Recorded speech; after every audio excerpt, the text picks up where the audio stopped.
Metrópolis entrevista agora a ministra da Mulher, da Família e dos Direitos Humanos, Damares Alves. Ministra, muito obrigado pela entrevista. E eu já começo perguntando, ontem a senhora se filiou ao Republicanos e há uma expectativa de candidatura. Por onde a senhora vai se candidatar? Há muita especulação, se no Distrito Federal, se no Amapá, ou se até no Sergipe. Por onde a senhora pretende ser candidata e a qual cargo? Nós temos até o dia 31 para mudança de domicílio e também ainda para filiação, né? Eu já decidi o partido e estou decidindo entre hoje e amanhã a questão do domicílio. E, claro, você vai querer saber para onde iria. A gente tem aí Amapá, Sergipe e Distrito Federal ainda para a gente pensar. São estados que eu tenho ligações, mas ainda também tem uma grande possibilidade de eu não ser candidata a nada. Estou no partido porque acredito que a gente tem que fomentar mais a participação política da mulher e a minha filiação foi um ato de filia mulher, trazendo as mulheres para a filiação, o envolvimento com a política partidária. Há a possibilidade, inclusive, e isso é citado nos bastidores, da senhora ser candidata a vice-presidente do presidente Jair Bolsonaro esse ano. Há muita gente, inclusive no meio evangélico, que torce pelo seu nome. Isso foi falado muito, da possibilidade do presidente ter uma vice-mulher. E todas as vezes que se fala da vice-mulher, os dois nomes que todo mundo pensa imediatamente é Tereza Cristina e Damares Alves. Mas eu acho que o presidente já está decidido com relação ao vice dele. Ele não fala publicamente, não fala comigo, não fala abertamente, mas eu tenho certeza que ele já tem o vice do coração e você sabe que isso é uma questão não só partidária, mas é uma questão de coração também, de lealdade, de confiança. Não que eu e Tereza não fôssemos leais, mas ele tem pessoas muito próximas dele que ele tem certeza que faria um bom trabalho com ele. Quem seria esse nome? O general Braga Neto, como Olha, se especula? não é o núcleo que fala do Braga Neto. E o presidente nunca falou para mim do Braga Neto. Mas eu sou tão apaixonada pelo general Braga Neto que eu juro para você que eu estou numa torcida, quero muito bem a ele. Ele é uma das pessoas mais extraordinárias que eu conheço, sério, ponderado, sereno, inteligente, estrategista. O general Braga Neto, ele, se for a escolha do presidente, eu vou vibrar, pular de alegria, se for o general Braga Neto. Ministra, a senhora como uma das ministras mulheres do governo, há também uma ala do governo que acha que uma ministra mulher poderia agregar, já que o presidente Jair Bolsonaro tem uma resistência maior entre o eleitorado feminino. A senhora não acha que uma mulher agregaria mais na campanha, até eleitoralmente? Na verdade, não é nem pela necessidade de Bolsonaro, é pela representatividade, Igor. Nós estamos trabalhando já há alguns anos no Brasil a questão da representatividade. Nós queremos agora, no Congresso Nacional, fazer uma grande bancada feminina. Já somos uma bancada grande na Câmara, mas ainda somos pequena no Senado. Ter uma vice-mulher não é nem pelo Bolsonaro, é pelas mulheres. Mas, obviamente, isso ajuda. Ajuda, claro, ajuda muito no diálogo com o público feminino. Então, todo mundo fala, uma vice-mulher, né? Já vi que outros candidatos de outras siglas também, até mesmo a oposição, já flertou com essa ideia de ter uma vice-mulher. Então, assim, se for uma vice-mulher, seria muito bom para o Brasil. Mas, assim, não acho que deveria ser eu, Igor. Então, quando a gente for falar em termos de politicamente, no que eu vou agregar? Os meus votos, o meu povo, o meu público, já é o mesmo público de Bolsonaro. Então, assim, eu iria só pela representatividade? Então, se ele optar por uma mulher, que seja uma mulher que agregue um segmento que ainda não está conosco. Eu acho que ele teria, ele ganharia com isso, ganharia muito. Mas, de qualquer forma, a representatividade seria muito bom ter uma mulher lá no Palácio. Quem seria essa mulher de outro setor? A ministra Tereza Cristina é citada nos bastidores também. Sim, Tereza é. Apesar do agro também estar com Bolsonaro. Mas Tereza, ela não traz só o agro. Tereza não é só soja. Tereza, gente, Tereza é incrível. Tereza é comércio internacional. Tereza é desenvolvimento. Tereza é aquela... Igor, não sei se você tem contato com Tereza, mas aquela mulher é incrível. Ela tem uma cosmovisão, ela tem uma visão do todo. Ela sabe a hora do boi, a hora da soja, a hora do turismo. Então, ela sabe lidar com esses elementos nesse cenário de uma forma extraordinária. Então, para desenvolvimento nacional, Tereza seria um peso extraordinário. E muitos viriam com ela por causa dessa ideia de comércio exterior e de desenvolvimento. Ministra, há quem defenda, inclusive, né, entre ali os coordenadores da campanha, uma participação maior até da primeira-dama Michele Bolsonaro na campanha. Acham que ela agrega muito. A senhora é amiga dela, ontem ela esteve na sua filiação. A senhora já conversou com ela vai ter alguma participação na campanha do marido? Ela quer. Na eleição passada, a Michele acompanhou o Bolsonaro. Se vocês olharem as fotos e imagens de campanha, é que ninguém sabia que aquela mulher linda que estava do lado era a esposa, ninguém conhecia. Hoje a Michele, ela quer entrar na campanha, ela quer fazer parte. Por quê, Igor? Nós temos muitas pautas que precisam ser concretizadas. A Michele foi uma referência na proteção das pessoas com deficiência, dos raros. E essa pauta tem que ter continuidade. Ela quer se envolver muito na campanha, porque ela sente a necessidade da reeleição para continuidade de projetos, de propostas e de políticas públicas. Então, agora não é ele que quer. Ela quer vir mesmo nessa campanha e dizer, olha, pelos deficientes, pelos raros, pelos vulneráveis, bora eleger esse projeto. Porque, Igor, a gente teve muita interrupção por conta da pandemia. Muitas das entregas não foram feitas, nós fomos sacrificados. Todos os gestores, Igor, não vou falar só o presidente, os ministros, os governadores, os prefeitos, todo mundo que foi alcançado por essa pandemia teve que virar a curva, teve que mudar o rumo das políticas públicas. Nós ainda não mostramos a que viemos. Então, nessas pautas preciosas de Michele, nós não mostramos ainda nosso potencial. Mas o presidente já se convenceu de que é importante ela chamar? Já. É uma conversa entre marido e mulher. Vamos embora pela continuidade. Então, a Michele vai vir aí trabalhando muito pela continuidade desse projeto que é o governo Bolsonaro. Ministra, são 3 anos e meio de governo. No começo ali do governo, a senhora deu algumas declarações que foram consideradas polêmicas, mas depois ali soube lidar com isso. A senhora se arrepende de alguma declaração nesse período? Não, Igor, ou de alguma coisa durante esses 3 anos e meio? Eram declarações diferentes que soavam polêmicas, mas que hoje são naturais. Menino veste azul, menina veste rosa, mas veste a cor que o pai e a mãe querem. Então, assim, naquele momento acharam que era uma frase homofóbica, preconceituosa. Ali era uma frase para dizer a autonomia da família. A família decide. Olha só, Igor, olha lá atrás. Azul e rosa, hoje vacina. É o pai e a mãe que decide. Então, o que eu estava falando era uma coisa tão profunda. Eu estava falando de uma forma muito alegre, mas dizendo que esse Ministério da Família veio para restaurar a autoridade da família. Então, assim, eram frases que eram consideradas polêmicas, mas foram recados muito bem dados do que seria este governo, um governo de valorização da autoridade da família.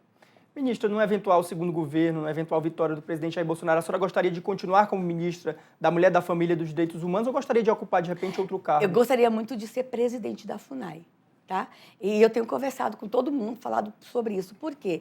Tu sabe que é uma pauta do meu coração. E por conta da pandemia, 2 anos sem a gente poder ir numa aldeia, 2 anos que tivemos que isolar os nossos indígenas para que eles não ficassem doentinhos. Então, assim, eu gostaria muito, o presidente reeleito, que me desse a oportunidade de eu estar conduzindo. A senhora já falou isso para ele? Já, ele sabe disso. E ele prometeu? Fez Ele ri. Mas ele acha que a FUNAI pode estar num ministério em que eu possa estar nesse ministério. Então, assim, tira da justiça, volta para cá, ou faz um outro ministério em que a FUNAI possa ficar. Eu gostaria muito, mas não é só FUNAI, tá? Eu falo FUNAI, mas eu gostaria muito, Igor, de trabalhar mais especificamente com os povos tradicionais no Brasil, os ribeirinhos, quilombolas, os ciganos, este povo que ficou esquecido e que nesse governo vieram para o protagonismo e que agora a gente tem que dar continuidade. Ministra, a gente teve nos últimos dias, ontem na verdade, a saída do ministro da Educação, Milton Ribeiro, por conta aí de denúncias de um suposto gabinete paralelo tocado por 2 pastores que não tinham cargo no governo. A senhora achou que o ministro tomou a decisão certa de se afastar enquanto as investigações já vai estar exonerado, na verdade? O Igor, ele foi corajoso em pedir. Eu não pediria, porque eu sou briguenta, eu vou para cima. Eu pegava esses cabra que usaram o nome dele, eu iria para cima. Mas o MEC é um universo enorme. Ele se sentiu mais confortável em se afastar para que as investigações continuassem. Lembrando, Igor, que ele começou a investigar em agosto. Então, o próprio ministro estava investigando junto com o CGU. Ele se sentiu, para não criar mais ruídos para o presidente, ele se sentiu mais confortável em se afastar. Quem perdeu fomos nós. Nós perdemos um homem sério, digno. O Milton é um homem honrado. E eu vou sentir muita falta do ministro Milton. Um homem muito inteligente, vou sentir muita falta dele.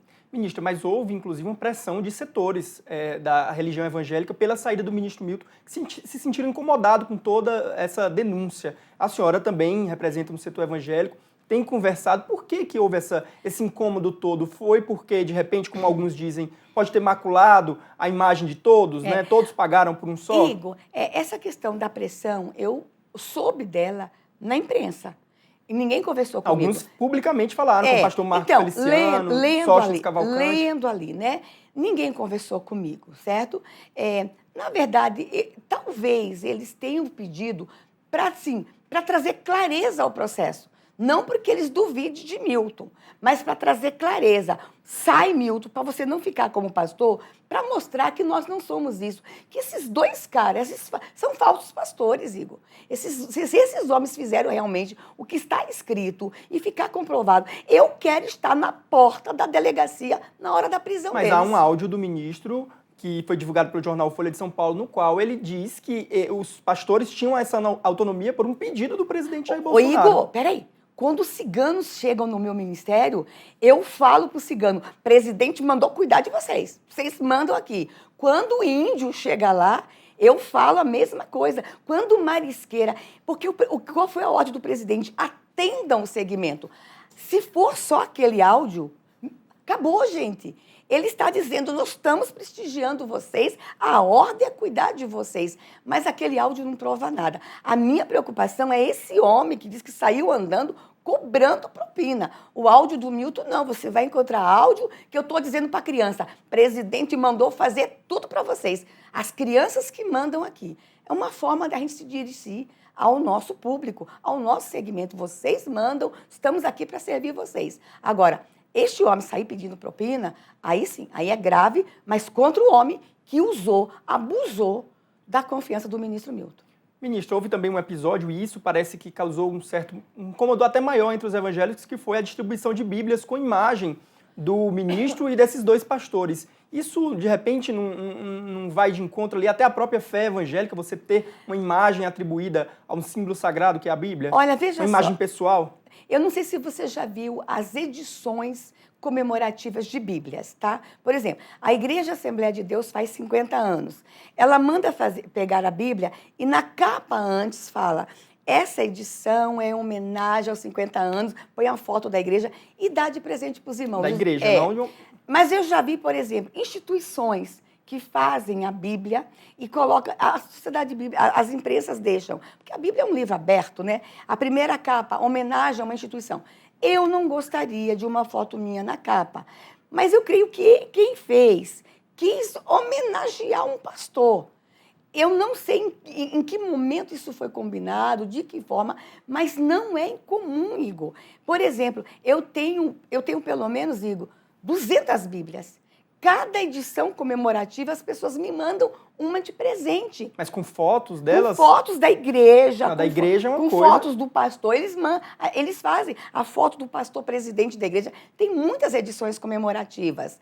Então, assim, eu não sei qual foi o critério para colocar a foto ali do pastor Milton. Mas isso não foi ilegalidade. Teve dinheiro público?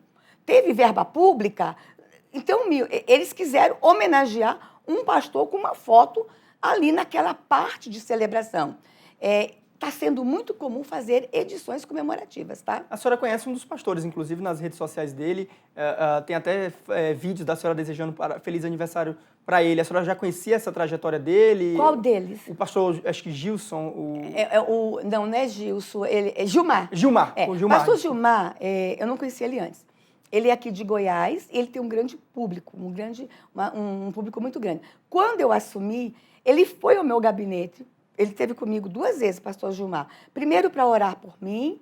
Segundo, ele tinha uma demanda sobre cuidado com pessoas com doença. Era uma questão de uma doença, que as pessoas com essa doença tinham que ter mais cuidado. Ele esteve comigo 2 vezes. E ele gostou de mim e eu gostei. Ele é muito simpático, esse pastor. Então, eu recebi 2 vezes, mas eu recebo pastores todos os dias. Entendi. E é normal, quando a igreja vai fazer uma festa, ministra, manda um abraço para o pastor. Mandei abraço. Não sei se esse homem envolvido na corrupção enganou esse pastor líder. O Arilton, no caso. Não sei se esse Arilton enganou esse pastor, que é um líder, mas tudo isso vai ser investigado. O nosso segmento é isso. Deixa eu explicar, Igor. Nós somos tão coração e nós acreditamos com tanta fé em todo mundo, que vem oportunistas para o nosso lado. Vem muita gente usar a fé e se infiltrar no nosso meio. Mas eu acho que tudo isso vai ser investigado, vai ser esclarecido, mas eu queria que fosse esclarecido logo. Sabe por quê, Igor? Eu não queria que ficasse nenhuma dúvida sobre o pastor Milton. Porque largou toda uma carreira na área privada, se dispôs a ajudar o Brasil e sai com todo mundo assim, é verdade ou não é? Então, que isso seja resolvido logo, para a gente honrar o pastor Milton Ribeiro. Ministra, para finalizar, o presidente Jair Bolsonaro disse que colocaria a cara no fogo pelo Milton. A senhora também coloca a cara no fogo pelo Milton? A minha relação com o pastor Milton também não foi de intimidade. Ele, para mim, a nossa igreja tem vários segmentos. No meio presbiteriano, ele era ovacionado. Ele era um intelectual do meio presbiteriano, então, um gestor no Mackenzie. Então, eu tinha admiração, mas eu sou pentecostal, eu sou do barulho, o presbiteriano já é mais quietinho. Então, a minha ligação com ele era acompanhando a trajetória. E todo mundo que cerca aquele homem, todo mundo, só fala bem do pastor Milton. E o período que ele ficou comigo, ele mostrou o quanto ele é íntegro. Ele tem uma história muito linda no segmento. E eu quero que essas investigações acabem logo. Mas não dá para colocar a mão no fogo, né? Pelo que eu vi, coloco. A cara no fogo, então. Pelo que eu vi, pelo que eu convivi, eu coloco. Eu amo o pastor Milton. O Metrópolis entrevistou a ministra Damares Alves, vai deixar o cargo no dia 31 de março agora, para provavelmente, né, figurar aí como uma das possíveis candidatas nas eleições deste ano. Ministra, muito obrigado pela entrevista. Obrigada, amigo. Faz tempo que era para mim vir aqui, hein? Obrigada, Igor. Muito obrigado. Você acompanha a entrevista do site do Metrópolis.